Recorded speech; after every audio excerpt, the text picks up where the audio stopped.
కేసీఆర్ మంత్రాంగం ఫలించడం లేదా?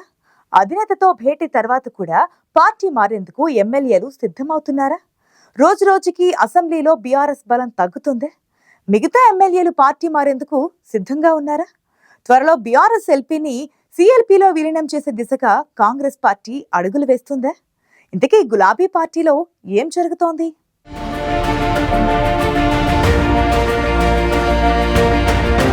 Farm house మంత్రం పెద్దగా పారుతున్నట్టు లేదు. ఎమ్మెల్యేలకు బీఆర్ఎస్ అధినేత కేసీఆర్ బుజ్జగింపులు పనిచేయనట్లు రాజకీయ వర్గాల్లో చర్చ జరుగుతోంది. బీఆర్ఎస్ పార్టీ ఎమ్మెల్యేలను ఫామ్ హౌస్కి పిలిచి కేసీఆర్ స్వయంగా మంత్రాంగం చేస్తున్నా లాభం లేకుండా పోయింది. అధినేత కేసీఆర్ని కలిసిన తర్వాత కూడా ఎమ్మెల్యేలు పార్టీ మారుతున్నారు. ప్రస్తుత పరిస్థితుల్లో తమ ఎమ్మెల్యేలను కాపాడుకోవడం గులాబీ పార్టీకి సవాల్గా మారింది. చేవెళ్ల ఎమ్మెల్యే కాళీ యాదయ్య ఢిల్లీలో అగ్రనేతల సమక్షంలో కాంగ్రెస్ పార్టీలో చేరారు. త్వరలోనే మరికొందరు ఎమ్మెల్యేలు బీఆర్ఎస్ పార్టీని వీడి కాంగ్రెస్ పార్టీలో చేరేందుకు రంగం సిద్ధం చేసుకుంటున్నట్టు ప్రచారం జరుగుతోంది. ఇంతకుముందే బీఆర్ఎస్ నుంచి ఎమ్మెల్యేలు కడియం శ్రీహరి, దానం నాగేందర్, తెల్లం వెంకట్రావు, పోచారం శ్రీనివాసరెడ్డి, సంజయ్ కుమార్, తాజాగా కాళీ యాదయ్య చేరికతో కాంగ్రెస్ పార్టీలో చేరిన ఎమ్మెల్యేల సంఖ్య 6కి చేరుకుంది.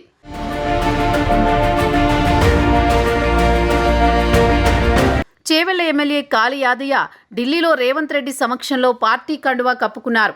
3 రోజుల క్రితమే కాళీ యాదయ్య ఫామ్ హౌస్లో బీఆర్ఎస్ అధినేతని కలిశారు. పార్టీ వీడవద్దని కేసీఆర్ యాదయ్యకు చెప్పారని టాక్ వినిపిస్తోంది. తాను పార్టీ మారనని కాళీ యాదయ్య కేసీఆర్కి భరోసా ఇచ్చారని బీఆర్ఎస్ వర్గాల్లో చర్చ జరుగుతోంది. యాదయ్య 2014లో కాంగ్రెస్ పార్టీ నుంచి చేవెళ్ల ఎమ్మెల్యేగా గెలిచారు. ఆ తర్వాత బీఆర్ఎస్ పార్టీలో చేరారు. 2018, 2023 అసెంబ్లీ ఎన్నికల్లో చేవెళ్ల నుంచి గెలిచి హ్యాట్రిక్ ఎమ్మెల్యే అయ్యారు. ఇప్పుడు ఆయన మళ్లీ కాంగ్రెస్ పార్టీలో చేరారు.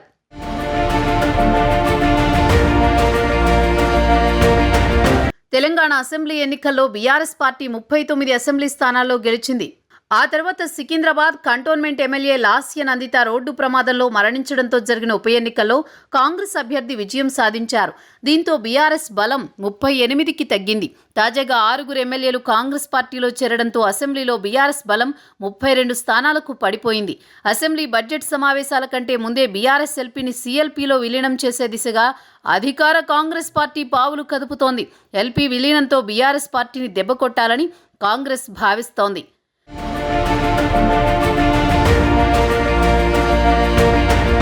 బీఆర్ఎస్ పార్టీ ఎమ్మెల్యేలను కాపాడుకోలేని పరిస్థితిలో ఉండడంతో క్యాడర్ సంగతేంటనే ప్రశ్న ఉత్పన్నమవుతోంది. శాసనసభ్యులు లేని చోట పార్టీ కార్యకర్తలు అధికార పార్టీ ఒత్తిడికి లోనవుతున్నారు. అక్కడ ఎదురయ్యే ఇబ్బందులను చెప్పుకునేందుకు అగ్రనాయకత్వం అందుబాటులో లేకపోవడం కూడా నేతల జంపింగ్కి ఓ కారణమంటున్నారు. అధికారం కోల్పోయినా ఎమ్మెల్యేలు పార్టీ మారుతున్నా పార్లమెంట్ ఎన్నికల్లో ఘోర పరాజయం తర్వాత కూడా మార్పు రాకపోతే ఎలాగన్న ప్రశ్నలు సొంత పార్టీ నేతల నుంచే వస్తున్నాయి. స్వయంగా అధినేత రంగంలోకి దిగి బుజ్జగిస్తున్నా ఎమ్మెల్యేలు పార్టీ మారేందుకే మొగ్గు చూపుతున్నారు. దీంతో పార్టీని ఎలా కాపాడుకోవాలనే దానిపై గులాబీ బాస్ కేసీఆర్ మల్లగుల్లాలు పడుతున్నారు.